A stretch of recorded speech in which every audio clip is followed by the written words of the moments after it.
Hello, I'm Brian Beaulieu, CEO and Chief Economist of ITR Economics, and thank you for joining us for this edition of Trends Talk. So I just want to chat just briefly about deficit spending. There's a lot of it going on, and there's more coming. The president's going to be rolling out a $1.8 trillion program this evening when he talks to Congress, and that's what put deficit spending back into my head. The numbers are truly awesome in that, in terms of awe-inspiring, massive numbers.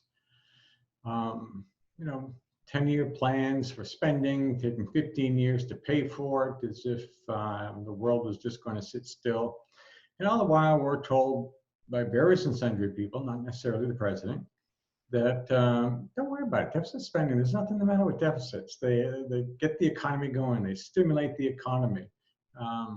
We've run all these deficits and we're still here to talk about it, right? So what's the worry? Well, you're right. We are still here to talk about it. And we're going to be here to talk about it for as long as the world wants to continue to lend us money, or until we have a fiscal crisis of some other sort. Economists debate right now how much of a fiscal gap we have, and that essentially means how much run room do we have before the rest of the world turns their back on us. And we're working on figuring that out also at ITR Economics. But I want to hone in on this concept that deficits don't matter. ITR, the T stands for trend. We're Institute for Trend Research. So we were looking at periods of deficit spending and what are the ramifications of that. And one of the clearest ramifications of it is that when you engaged in prolonged deficit spending, you see that the value of the US dollar goes down. Now, when the dollar goes down, some people win, some people lose. And if you hedge, then nobody sings the blues, right? Wrong. Because when the dollar goes down on more than just a cyclical basis, but more on an extended basis, which is what we're anticipating for this decade, the historical record is pretty clear. It breeds inflation, it breeds higher interest rates, and actually not in that sequence. First comes slightly higher interest rates, then comes the more important systemic inflation. I'm not talking about the near-term inflation that we're seeing. The Federal Reserve is going to welcome that with open arms. That is part of their inflation averaging formula, and they're happy with a 3 to 3.5% core rate of inflation. They won't budge interest rates in the short term because of that. But the long-term yield is going up, and I think it's because of those deficit spending numbers. I think that you're looking at bondholders who are saying, I need to be compensated for the basis of my investment here, the dollar, going down in value. That's just but one mechanism of how it feeds into higher and higher interest rates. It eventually feeds into inflation. That's pretty much Econ 101. And that also gets you into more inflation.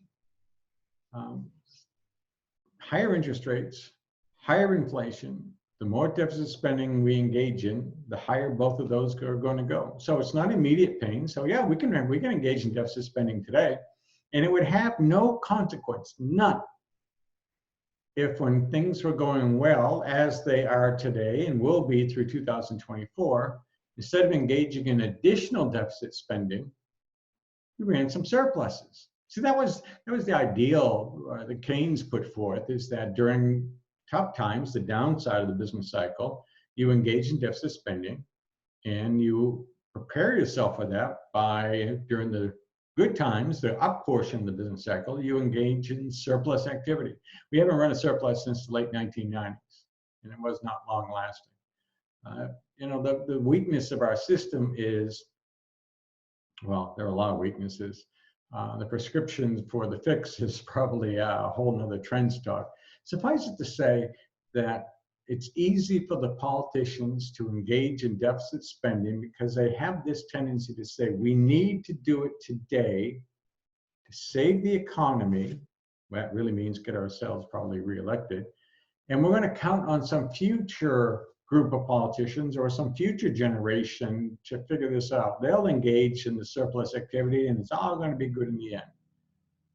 except since the early 1980s, we have failed miserably at doing that. So deficit spending, it matters. This is Brian Beaulieu from ITR Economics. Thanks for listening to this Trends Talk.